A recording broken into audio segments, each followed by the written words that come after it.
Okay. We got the millennial. Isaiah 11 is going to sum up some things there. And then we're going to have the eternal state, and we'll look at that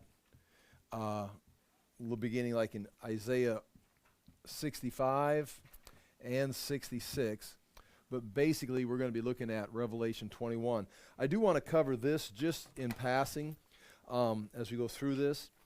I got an email that I thought about last week's class. Someone was watching online.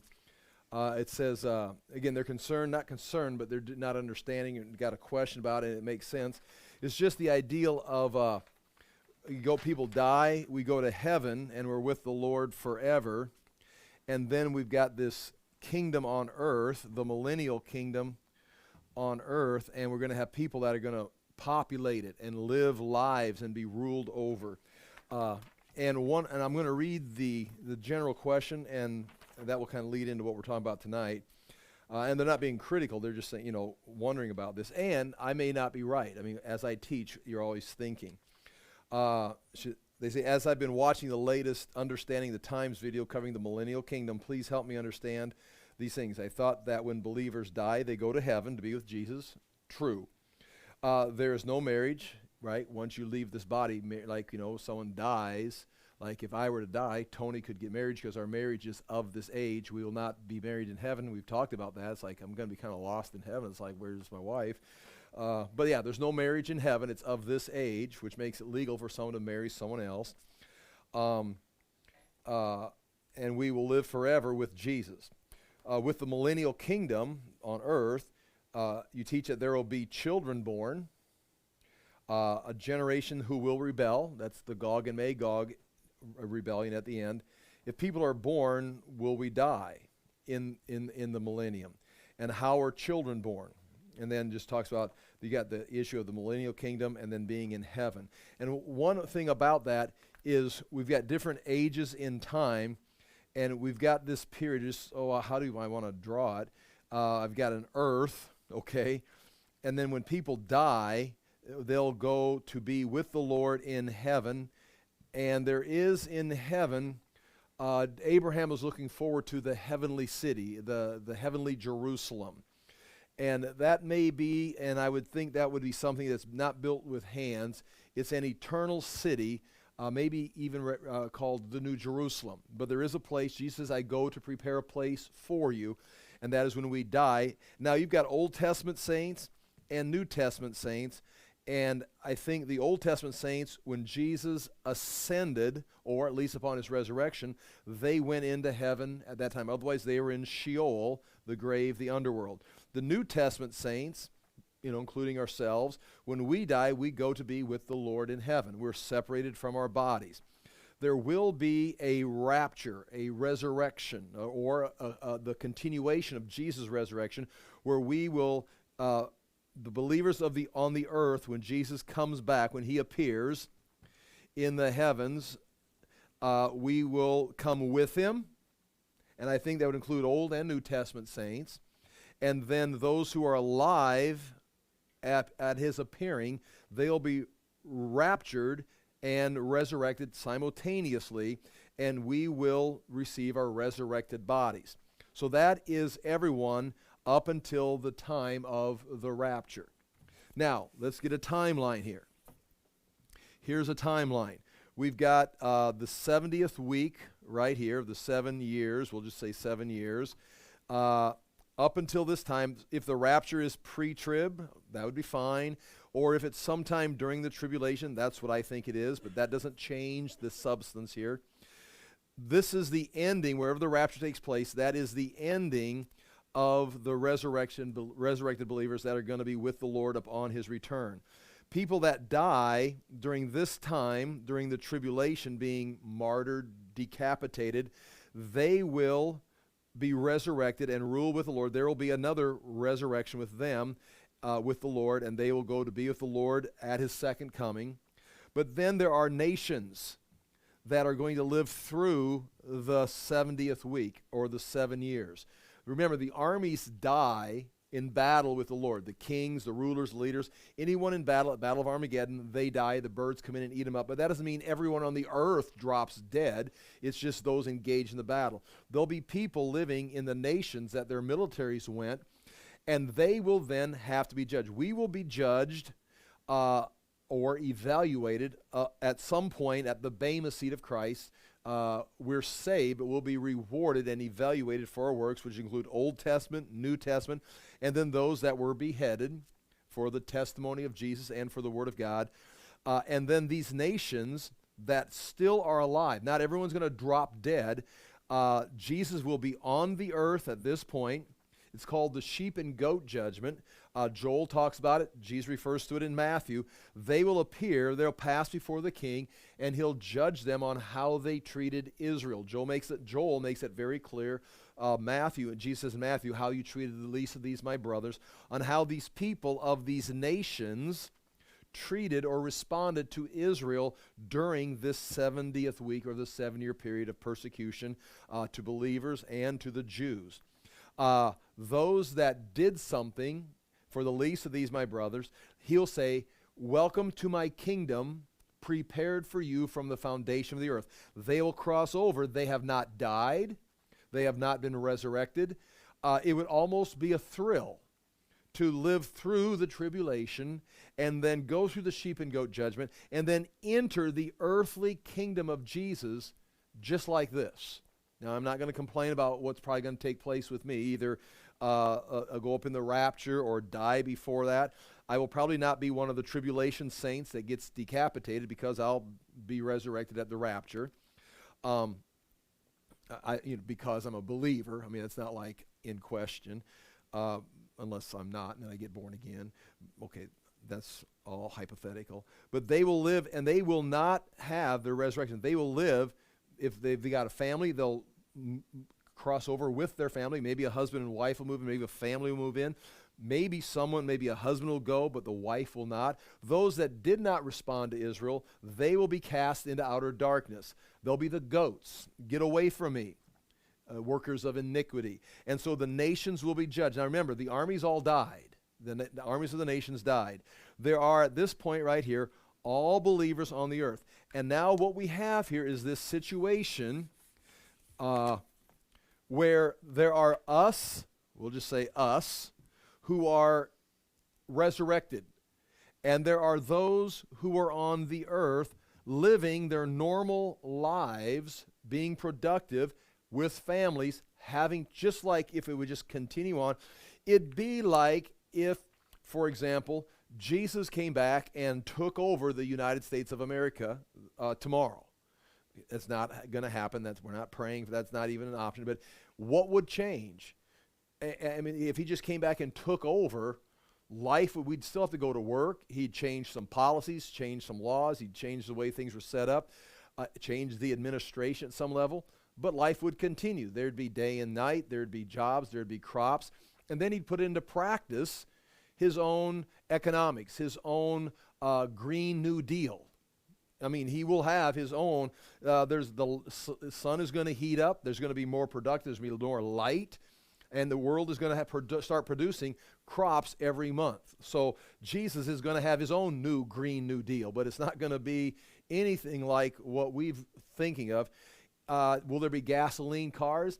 I would think that the Lord is going to have, listen, here's what you can do. And he'll be able to explain some of the things that he's built into creation. And gasoline cars will be something in the museum, as will electric cars, because Jesus will have, I mean, I don't know what it will be. I mean, the nations will stream to Jerusalem to learn of the knowledge of the Lord, not just of his righteousness and of his character, but what does the Lord, like we talk about in Hebrews, mankind will reach his full capacity because he will be on the earth under the leadership of the great man, Jesus, who is also the eternal God, the creator, and he will teach them how to do this. Satan will be locked up. The curse will be removed. The only struggle will be the natural sin nature, because they'll still be seeds or the descendants of Adam. Now, they will live and die. It talks about if someone dies at 100 years, they'll be considered a curse. I'll read a few verses here. So there'll be life and death going on at this time. Now, there's several verses that talk about Christ ruling and reigning. Revelation, or in the early chapters, talking to the churches, that it says you will rule with him. And I'll give you some verses. Now the thing is, we will be ruling, believers will be ruling, the resurrected saints will be ruling with Christ. Jesus will be, here's the earth again, in Jerusalem. Ezekiel talks about David being the prince, and David will be resurrected and ruling. Jesus will be the king of the world. It says that in Zechariah. He'll be the king of the earth. David will be the prince of Israel. So Jesus will be, in a sense, the emperor, and David the king of Israel. But all the nations will still exist, and there will be kings under Jesus ruling and reigning.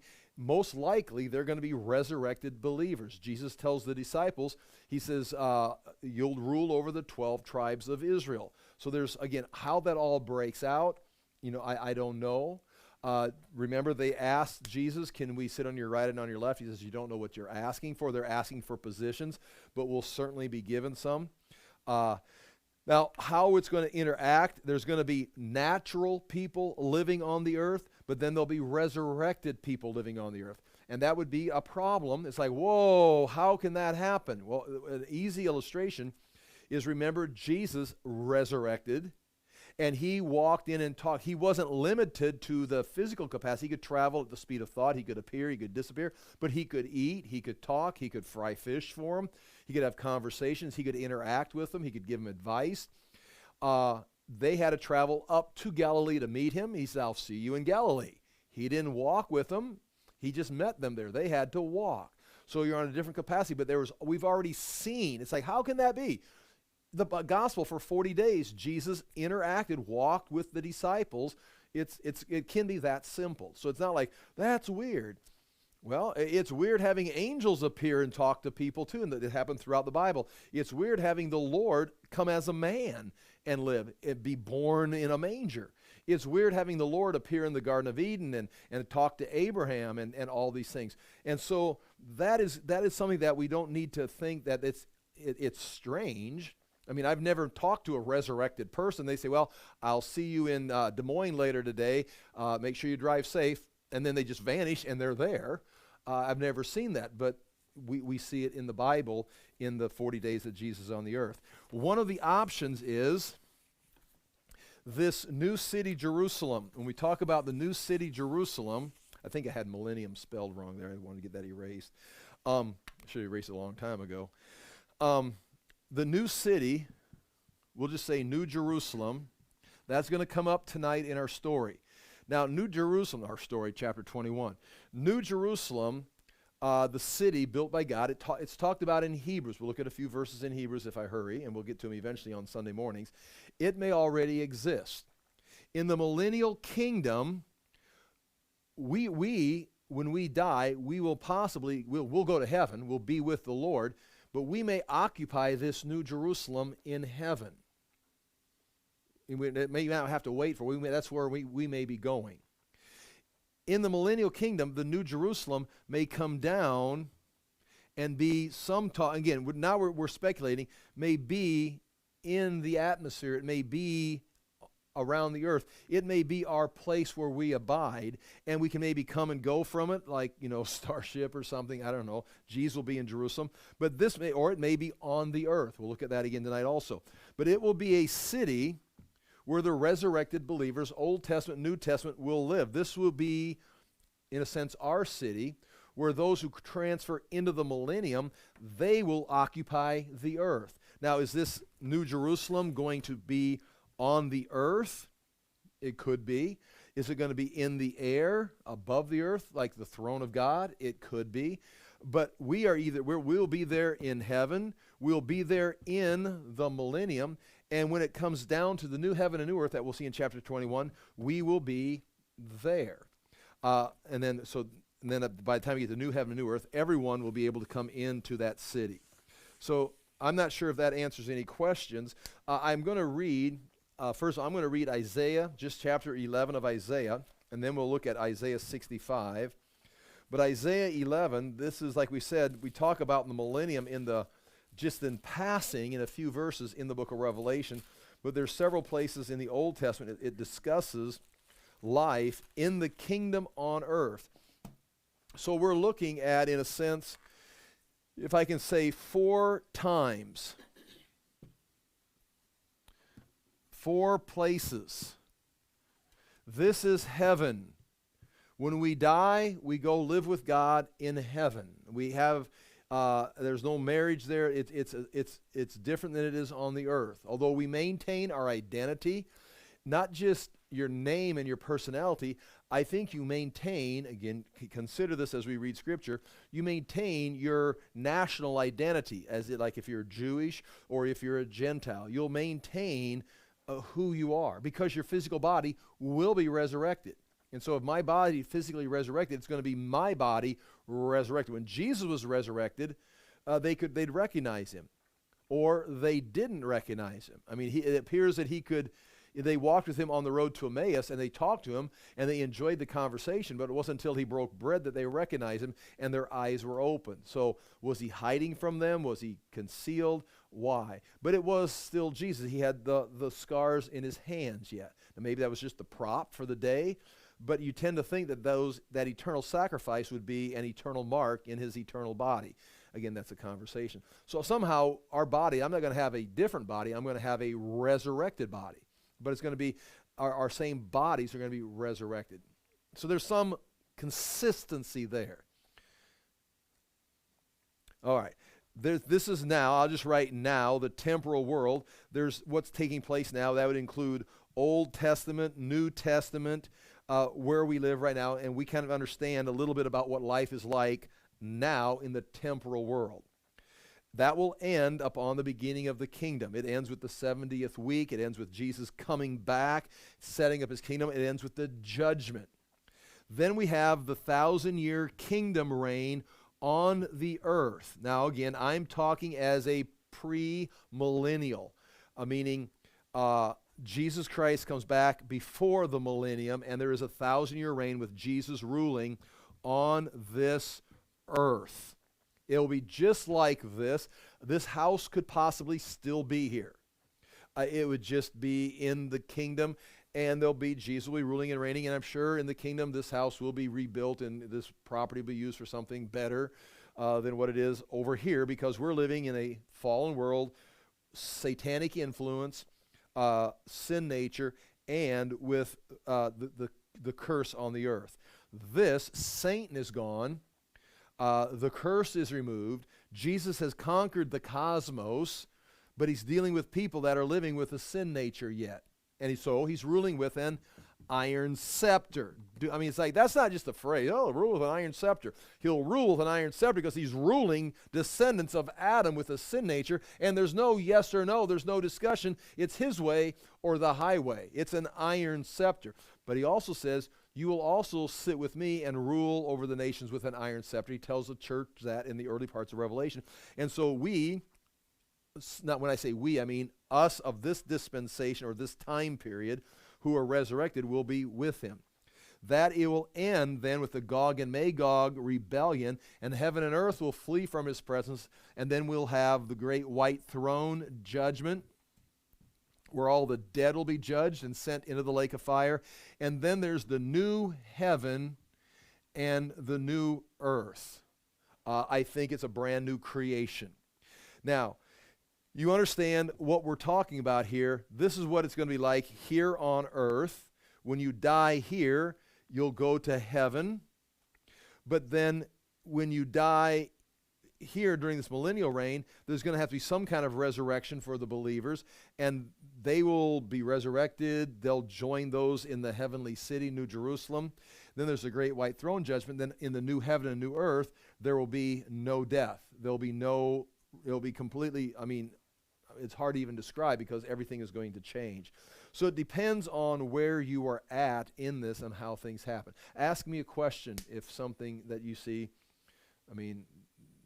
if you have a question. Does that make sense? Does that help? Is that something you understood completely? Okay. So I just wasted my time. I didn't need to say.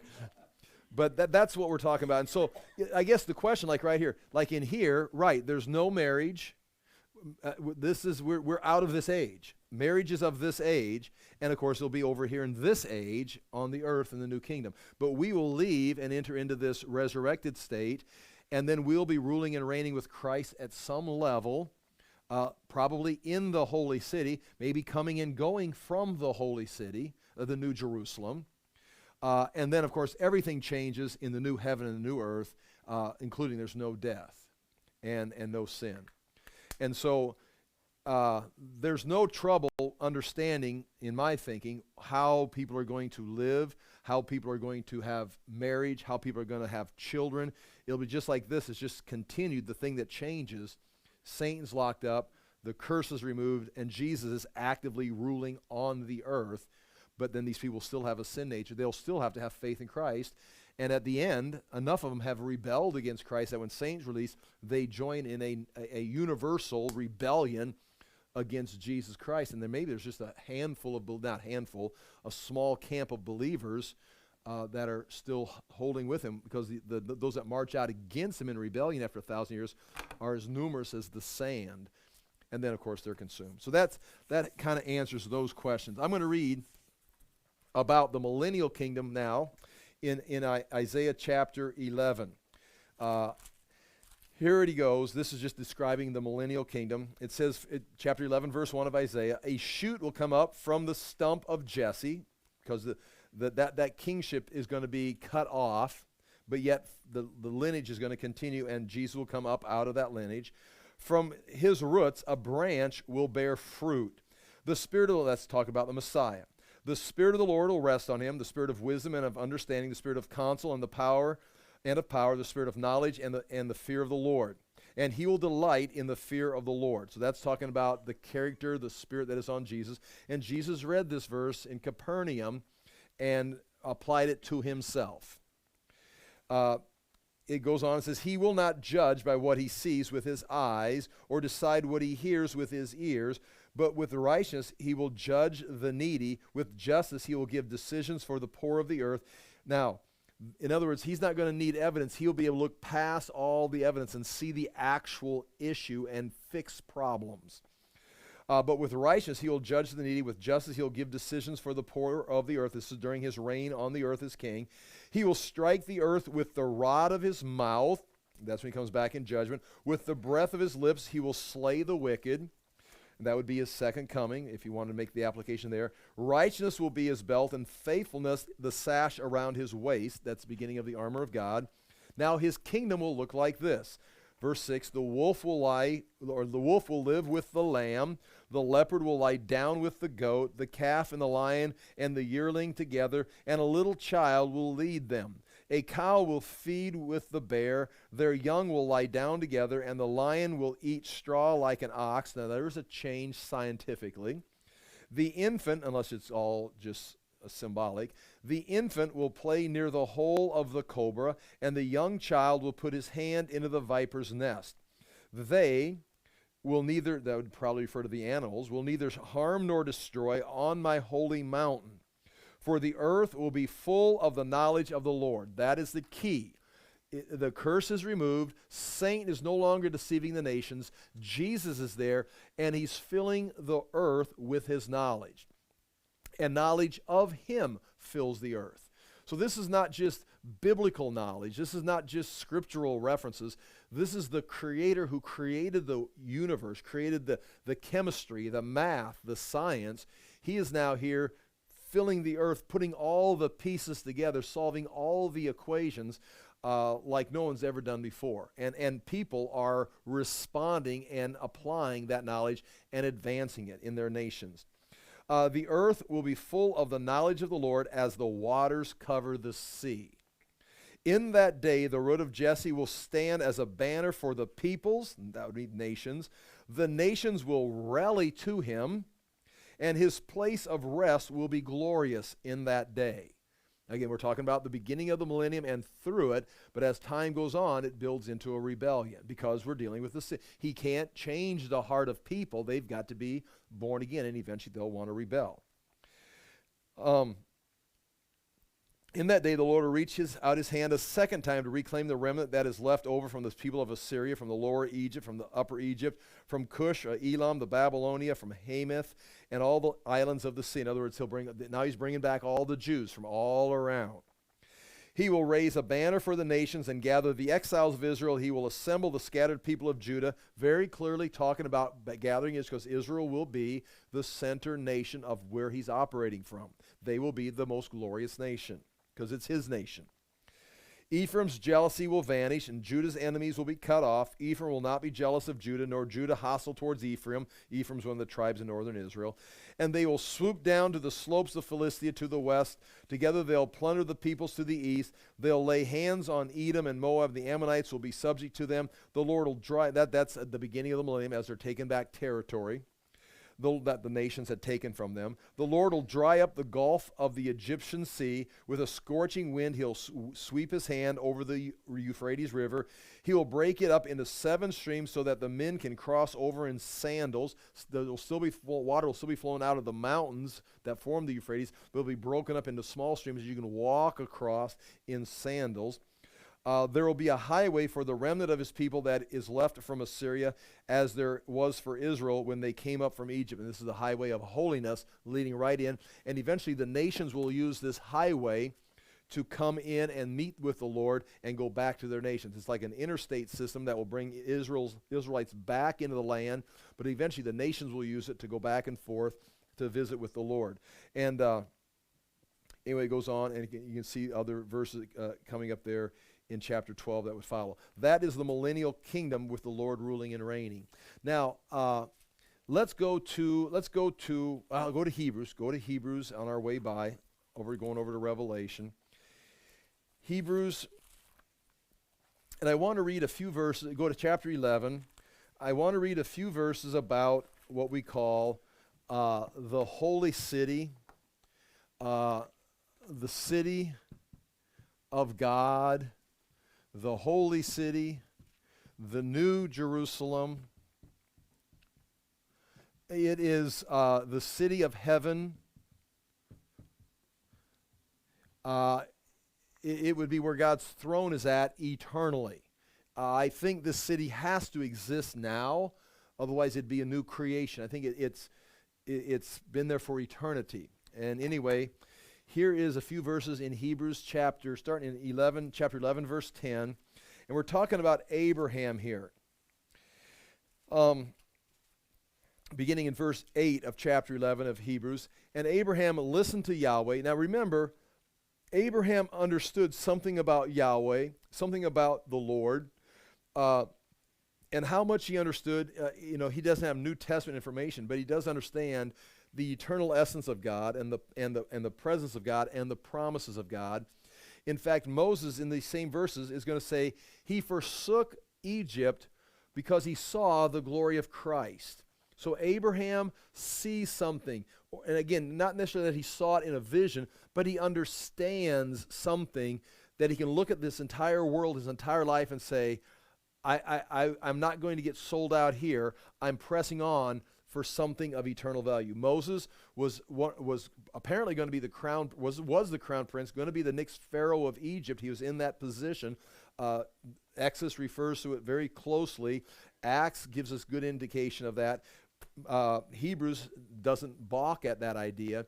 And Josephus gives us great detail on who Moses was in Egypt. But in that position of power in Egypt, he saw something of more value than Egypt, and that was the promise made to Israel, and he forsook that because he saw the glory of Christ. And the glory of Christ is going to come through Israel. So there's something these people are seeing, understanding. Here's Abraham, chapter 11, verse 8 of Hebrews. By faith, Abraham, when called to go to a place he would later receive as his inheritance, obeyed and went, even though he did not know where he was going. By faith, he made his home in the promised land like a stranger in a foreign country. He lived in tents, as did Isaac and Jacob. Now that's crucial in the story. He was in Ur of the Chaldeans. It was a civilized city. They could read, they could write. They had indoor plumbing according to excavations. Abraham was wealthy. He stayed in Haran for 5 years, gathered more servants, more animals. He was very wealthy. He had a military traveling with him. So he was very civilized in Ur. But he goes to Canaan following a promise. And the point here is when he gets there, he doesn't move into a city. He stays in tents. He stays outside the cities. He's just always, he knows he's passing by. He went to the promised land in obedience, but he didn't find what he was promised. He was promised the land would be his family's eventually, his heritage. It says, verse 10, for he was looking forward to the city with foundations whose architect and builder is God. He was looking forward to the city, not the city of Jerusalem, like you see in this picture, that someday would be where the temple stood. He was not looking for a city that he could name, Abraham. He was looking for this city that is in heaven. It's an eternal city whose architect and builder is God. So I got to think it's existing. He was looking for it. He couldn't reach it yet. Verse 11, by faith Abraham, even though he was past age and Sarah herself was barren, was unable to become a father because he considered him faithful who had made the promise. What I not need now is verse 13 through 16. I'll just keep reading. Verse 12, and so from this one man, and he as good as dead, came descendants as numerous as the stars in the sky and as countless as the sand of the seashore. Here we go again, verse 13. All these people were still living by faith when they died. And it had gone through giving you Enoch and Noah and now Abraham and Sarah. They were all living by faith when they died. They did not receive the things promised. They had promises answered and their purpose was fulfilled, but they were looking for something bigger that you can't get on earth. So in a sense, they didn't receive the promise. They did not receive the things promised. They only saw them and welcomed them from a distance.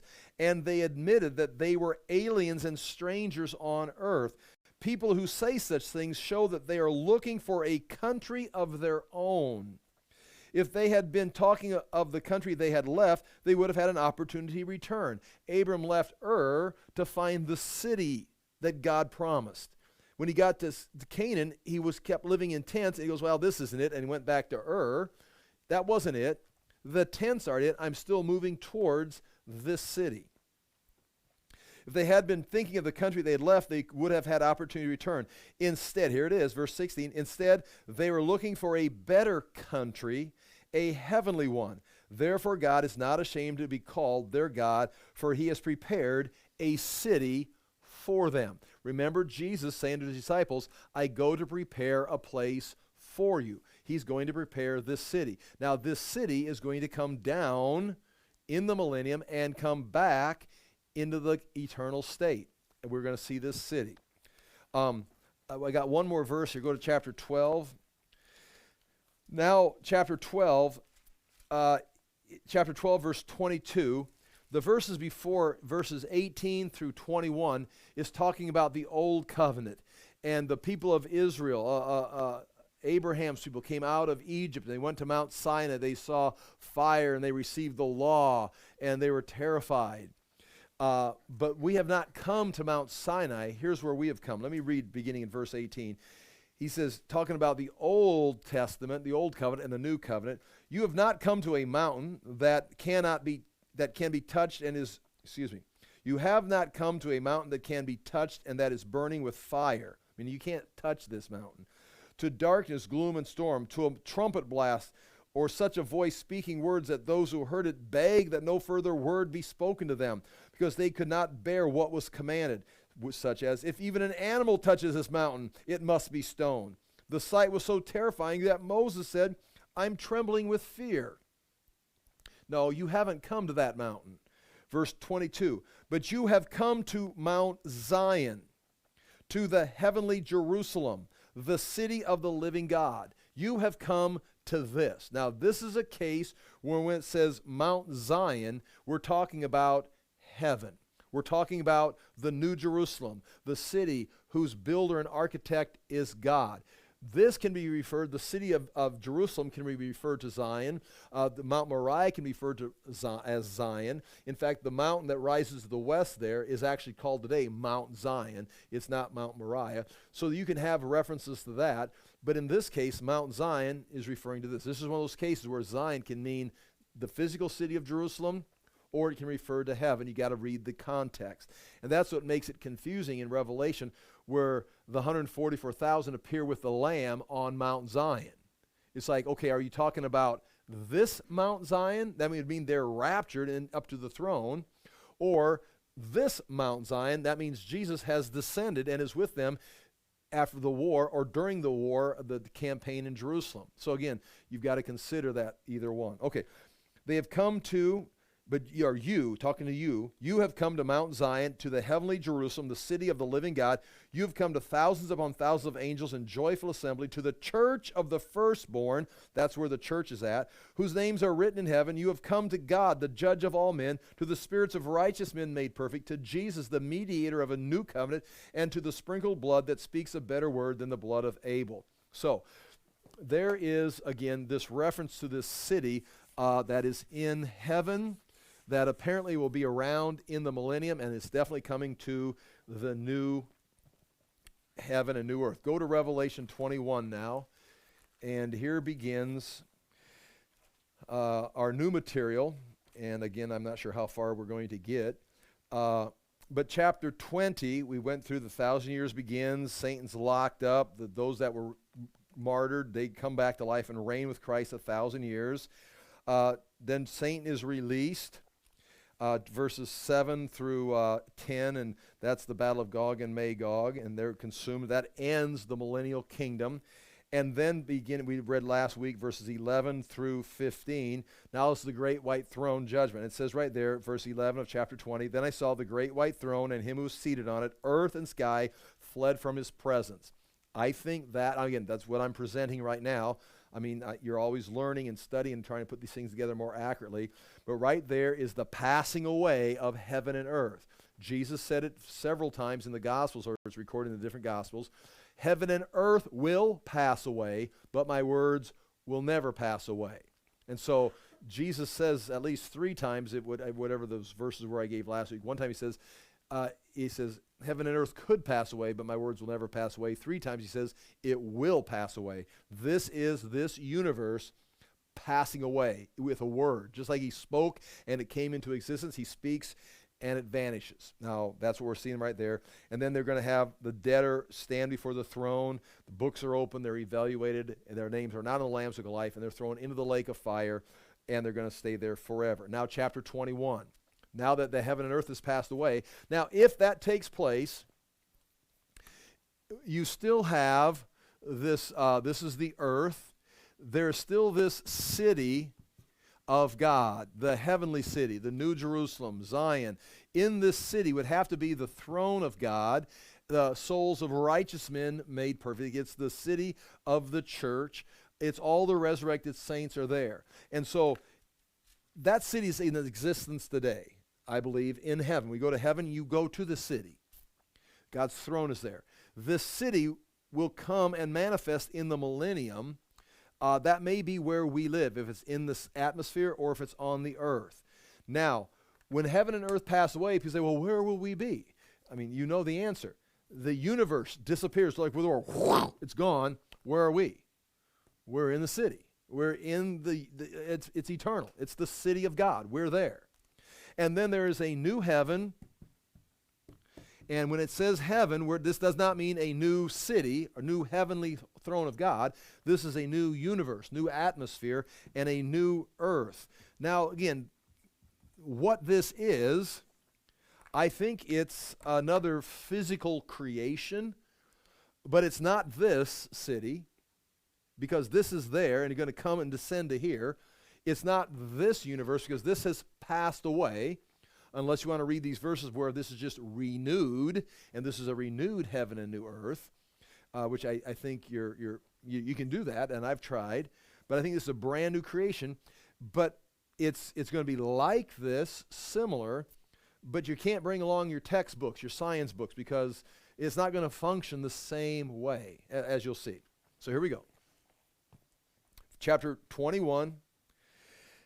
Then I saw a new heaven and a new earth, for the first heaven and first earth had passed away. Okay? I'm not wrong. I'm not a heretic for saying this earth and heaven are going to pass away, and there'll be a new heaven and new earth, because I just read the verse. Now, maybe you can dance around that and explain it somewhere, but it's like, why is there a new heaven and a new earth? Because the first passed away. It ceased to exist. And there was no longer any sea. So right here, this new heaven and new earth, the first thing you notice is there's no sea. Now, in Genesis 1, that's the first thing you notice. You go out there, God created, and it's like, whoa, there's water over everything. Okay, he began to separate the land from the sea and began to do this. In this case right here, the first thing you notice, there's no sea. Now, there's going to be water, there's going to be a river, but there's no sea. The main thing about the sea is the sea today is the purification system of the earth. The fallen earth and its chaos, its sin, its rebellion, all its pollutants go into the rivers, run down into the sea. The water evaporates pure, comes down like fresh water in the mountains or wherever, and then runs back in. It's the cycle. It's the cycle that keeps the earth clean. In this case, there's no sea because we're never going to need a sea. There's never going to be any impurities in the new heaven and new earth. Again, that's me reading into that. But nonetheless, no longer any sea.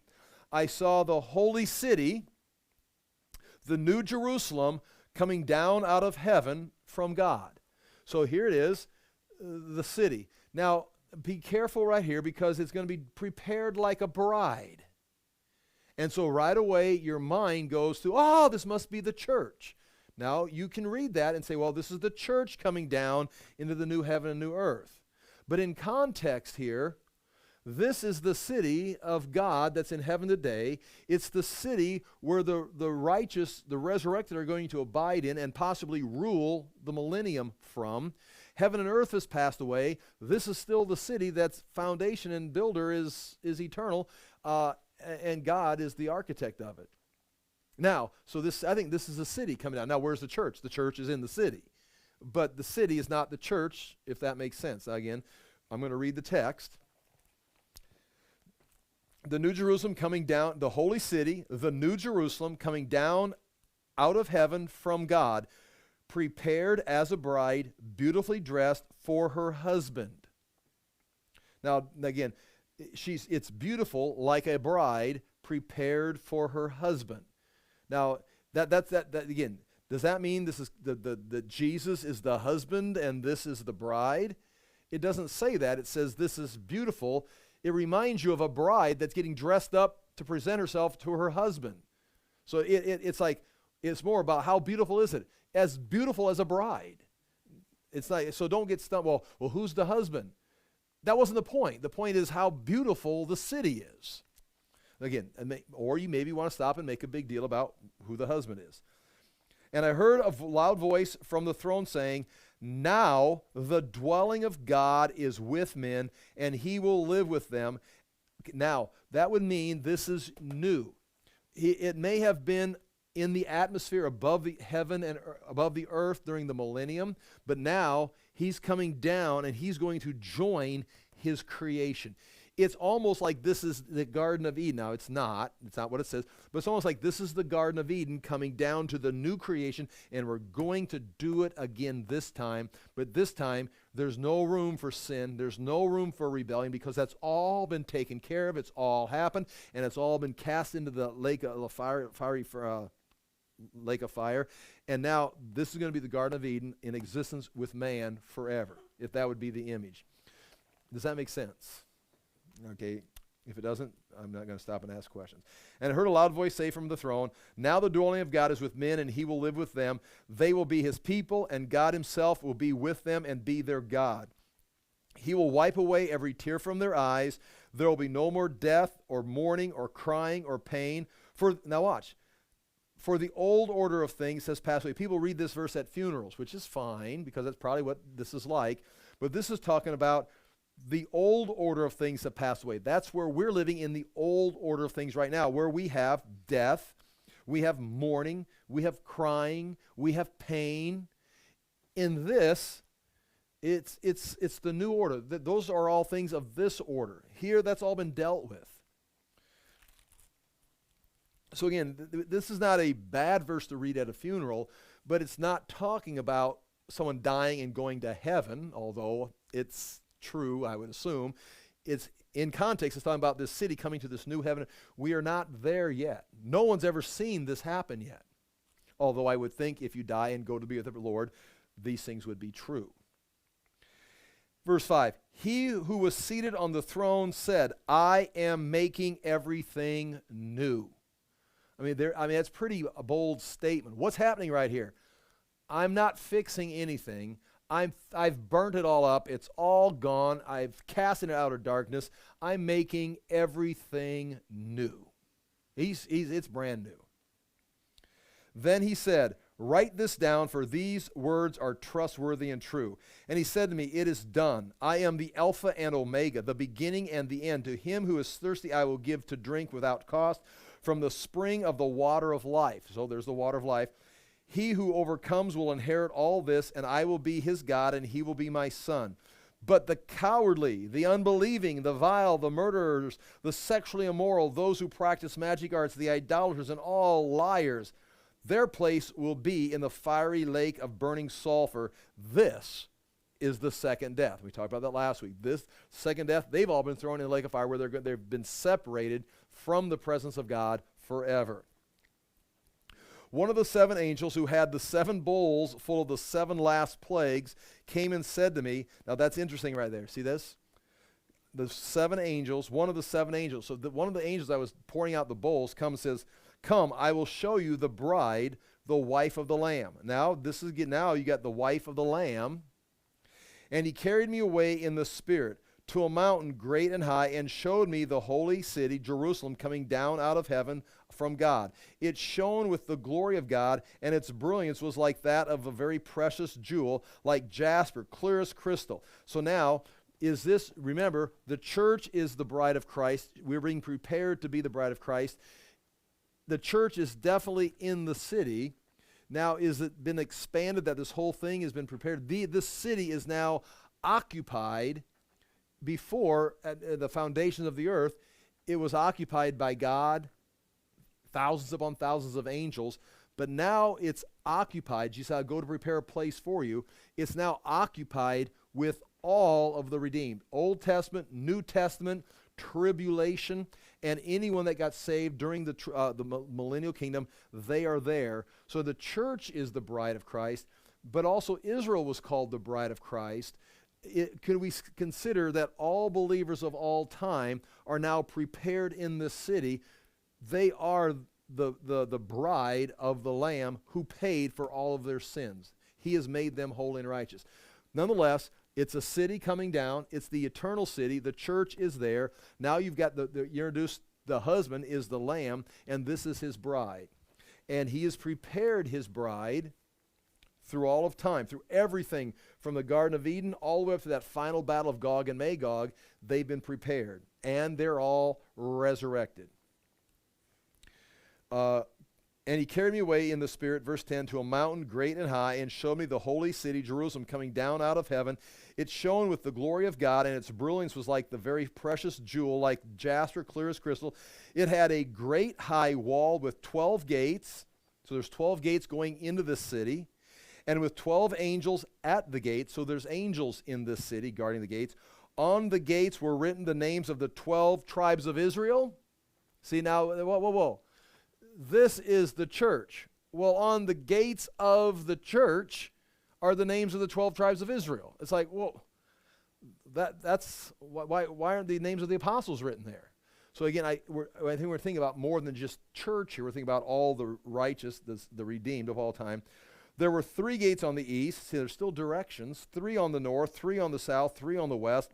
The wall of the city had 12 foundations, and on them were the names of the 12 apostles of the Lamb. So the gates are the 12 tribes, the foundations of this huge 12 foundations. Like most houses have 1 foundation. This is so big, it's got 12 foundations holding it up, and they are the foundation is the apostles.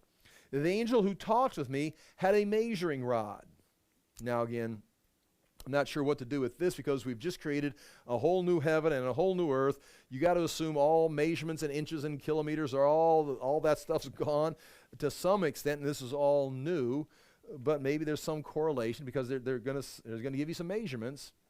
The angel who talked to me had a measuring rod of gold, of course, to measure the city, its gates, and its walls.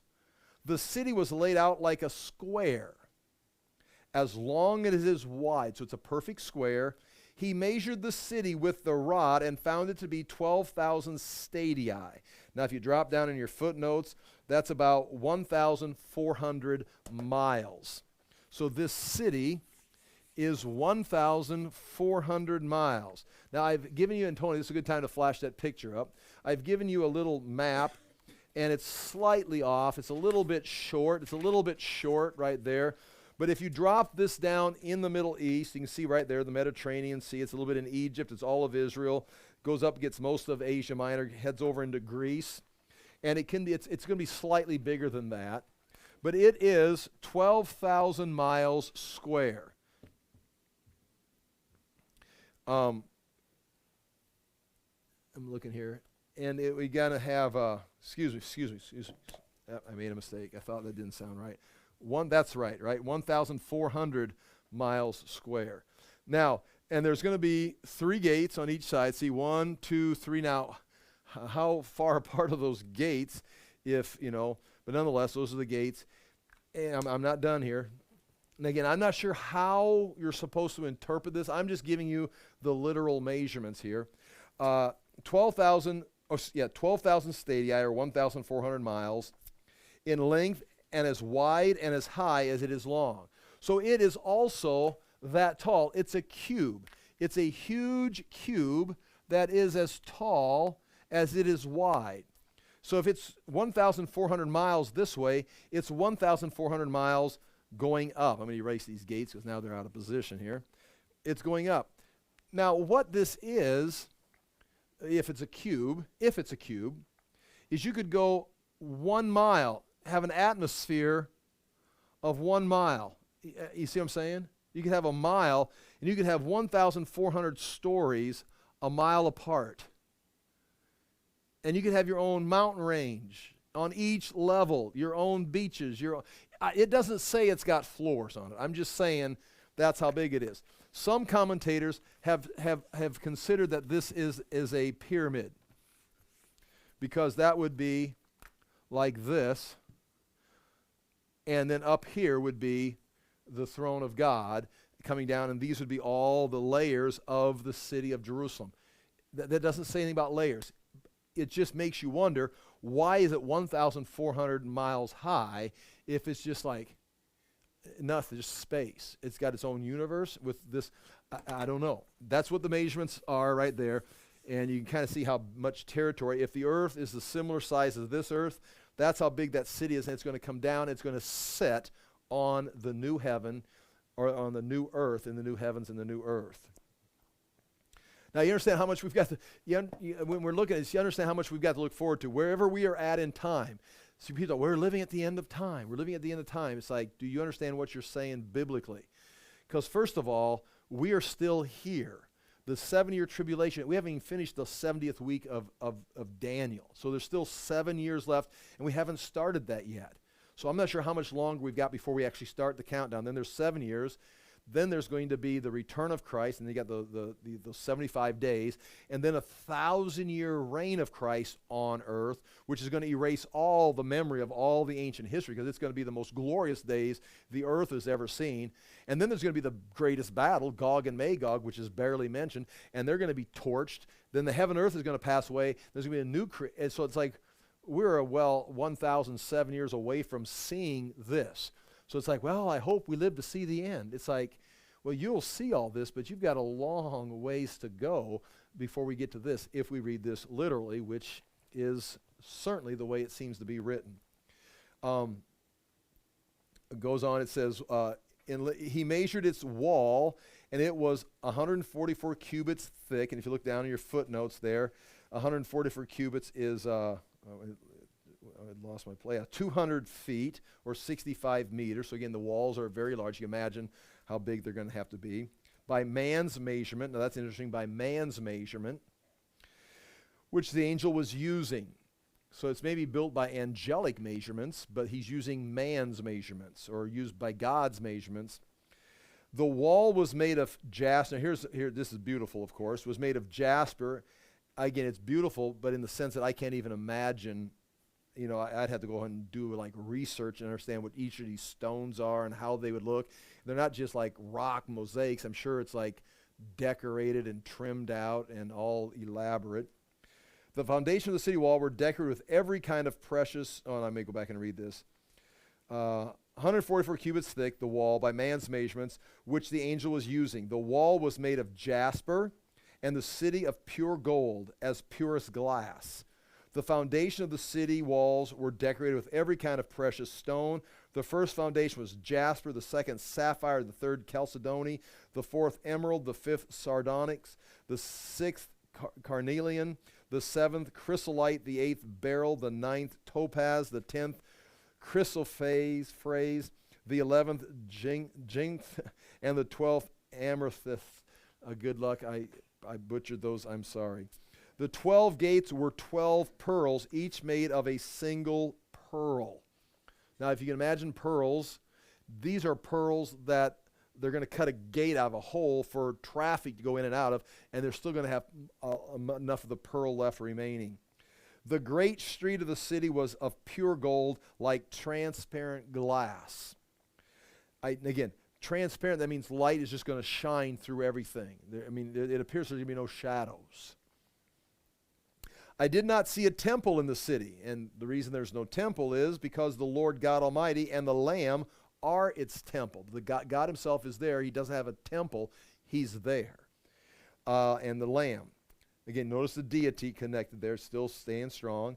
The city does not need the sun or the moon to shine on it, for the glory of God gives it light, and the Lamb as is its lamp. Now, this doesn't say there is no moon or sun, because we did create a new heaven and a new whole universe. There may be a sun and moon. It's just they're not needed for light because the light is coming from God. So keep that in mind. It doesn't mean we're not going to need the sun and moon, or excuse me, it doesn't mean there's not going to be the universe, the stars, or whatever. It means you don't need them for light because you've got the presence of the Lord there. The city does not need the sun or moon to shine on it, for the glory of God gives it light, and the Lamb is its lamp. Now, what again? Interesting here. Some people, there's three interpretations of this. One is this part of the chapter goes back and describes the millennium. Again, it's now, we've got to this point, new heaven, new earth. Now we're going to go back and talk about the millennium. Some think it's talking about just the eternal state. But this, again, is talking about the city coming down into the eternal state. And here, one thing that causes the question is verse 24, the nations will walk by its light, and the kings of the earth will bring their splendor into it.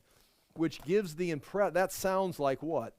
Millennium, where the nations are coming, and then they're going to actually be coming into the holy city from the nations and bringing the marketplace is going to be in the holy city where the resurrected saints live, if it's the millennium.